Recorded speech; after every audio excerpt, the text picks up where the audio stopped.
police officer aimed his taser at a 9-year-old girl, its twin lasers painting 2 crimson dots on her small chest. The crowd gasped, a collective intake of breath sharp enough to cut the air. But just yards away, a soldier stood frozen, a statue carved from discipline. Staff Sergeant Anya Petrova, a tomb guard, remained perfectly still, her duty an iron cage around her heart. She was a protector of the fallen, but the girl was her daughter, until one scream shattered everything. Before I tell you what happened in that split second, make sure you hit that subscribe button and drop a comment telling us where you're watching from. Now let's get into it. The air over Arlington was heavy with the reverence of summer afternoon. Under the unflinching Virginia sun, Staff Sergeant Anya Petrova was an island of perfect stillness. Her posture was absolute, a testament to years of grueling discipline that had sanded away every unnecessary movement. Her heels were locked, her chin held at an angle of unwavering respect. Encased in the immaculate Navy dress code of the 3rd U.S. Infantry Regiment, she looked less like a person and more like a monument herself. The brass buttons on her uniform gleamed like captured stars, and behind the dark, impenetrable sunglasses, her eyes were fixed forward, seeing everything and nothing. To the hundreds of tourists gathered behind the braided ceremonial ropes, she was the postcard image of the tomb guard, an anonymous, silent sentinel. But inside that shell of military perfection, Anya was fiercely alive. Today, more than ever, she was not just a soldier. She was a mother. Her gaze, though officially directed at the horizon, was peripherally aware of a small figure in the front row. Her daughter, Lily, all of 9 years old, stood on her tiptoes, a cascade of dark blonde hair tied back in a ponytail. Lily clutched a worn-out stuffed wolf she called Finra in one hand, its single-button eye staring blankly ahead. Beside her, Anya's mother, Elena, rested a gentle hand on Lily's shoulder, a silent reminder of the solemnity of the place. Lily knew the rules by heart, a sacred pact between her and her mother. Don't wave. Don't call out. Don't distract mommy. She revered these rules because she revered her mother.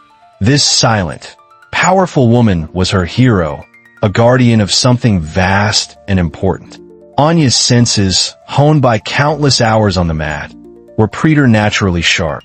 She could feel the subtle shifts in the crowd's murmuring, hear the distant click of a camera shutter, and sense the precise location of her daughter without ever turning her head. The air itself seemed to communicate with her, a language of pressure and sound that told her when all was as it should be. But some disturbances are not carried on the breeze.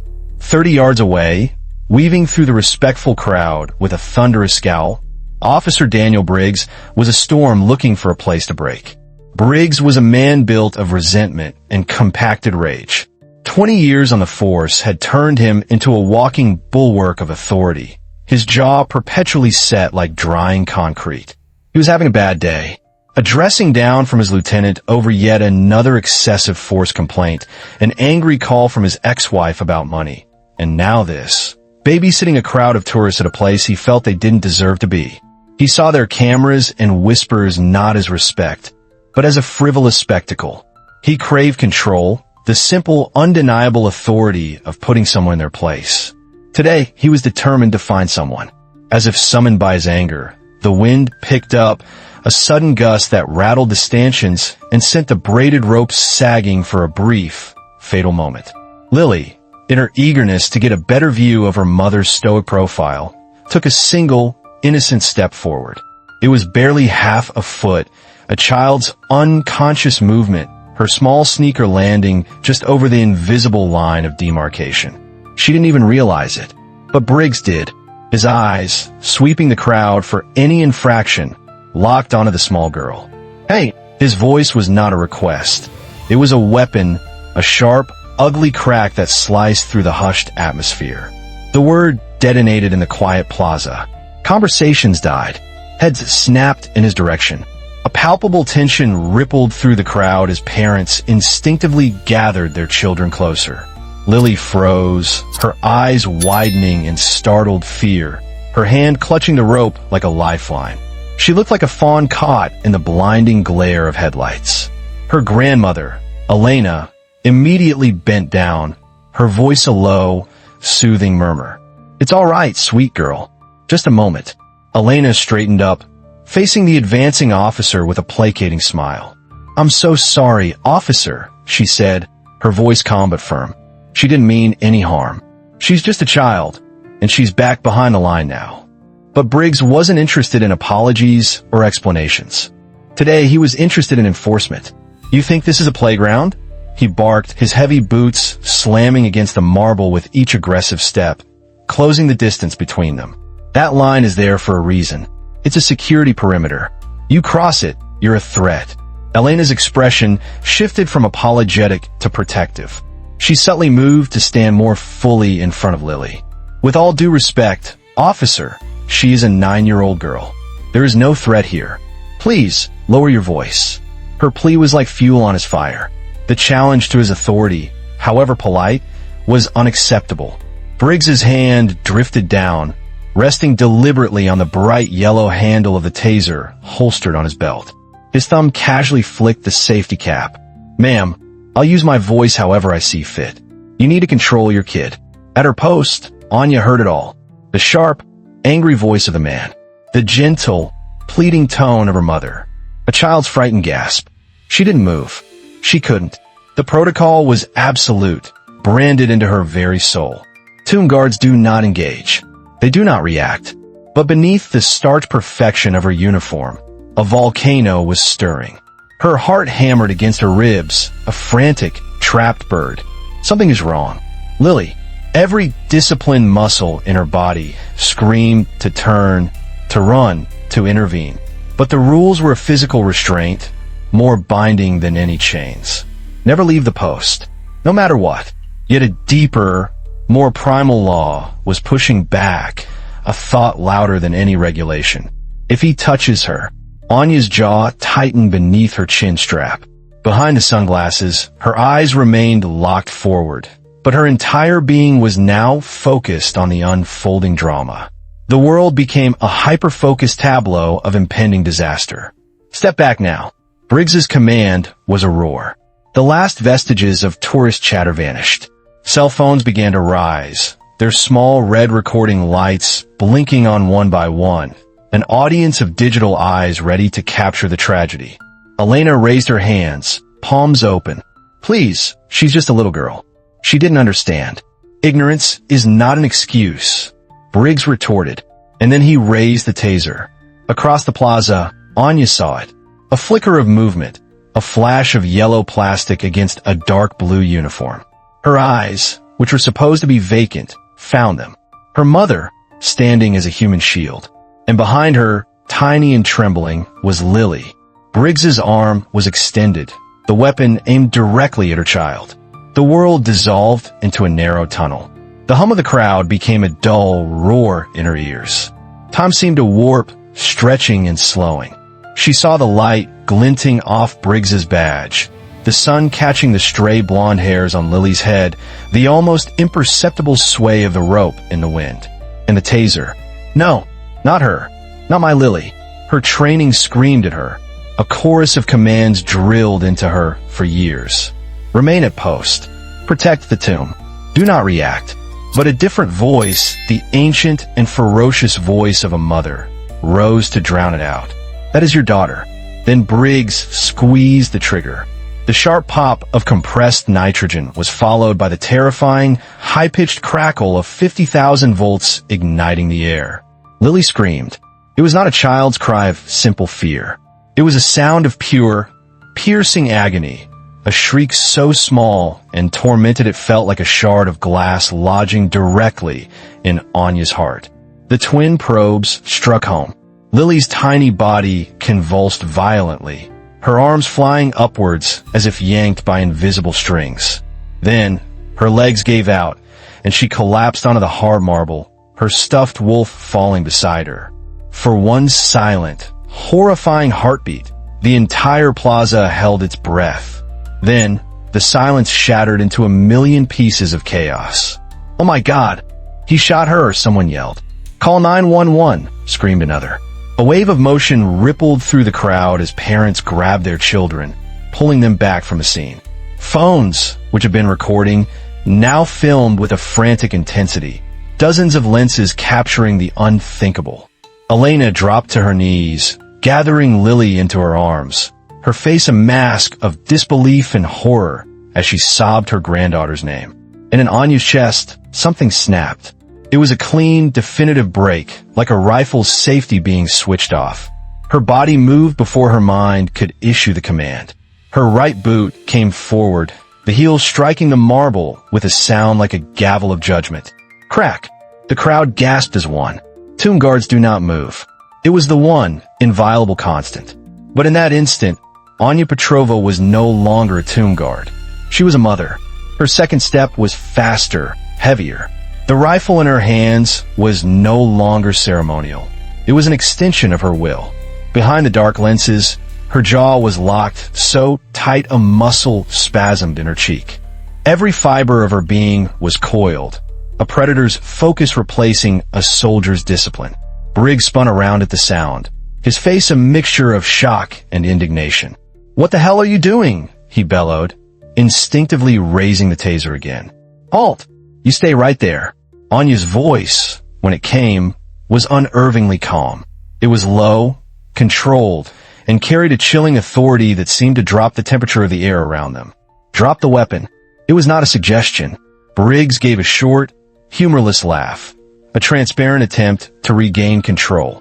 "You take one more step, Sergeant, and that's assault on an officer. I'll have you in cuffs so fast." Anya didn't respond. She didn't slow down. She didn't blink. Briggs's partner, a younger officer named Miller, whispered urgently, "Briggs, for God's sake, put it down."